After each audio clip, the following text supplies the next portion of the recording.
আজকে স্নান হবে, স্নান করে মনা আবার ওই করে, যদি সাবান মাখাই না রাগ করে, গাড়ির যে কর্মটা সেটাও পায় না নাকি। আমার সঙ্গে বন্ধুকে স্নান করাচ্ছি, দেখো কত লক্ষ্মী ছেলে, কত লক্ষ্মী ছেলে দেখো।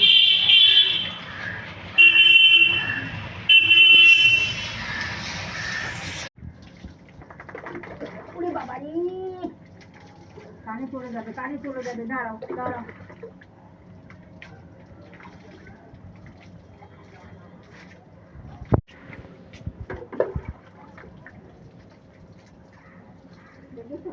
কত লক্ষ্মী ছেলে, যাবে না, কোথাও যাবে না, তুমি কোথায় যাবে আবার?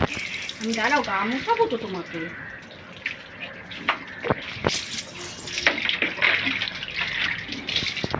তোমরা হয়তো ভাববে যে ওকে নেই, এত জিনিস নষ্ট করেছে না কামড়ে কামড়ে, আর বাবা তোয়ালে ব্যবহার করি না, এবার এইটা দিয়েই মুছিয়ে দিই, হয়ে যাবে, হয়ে গেছে স্নান।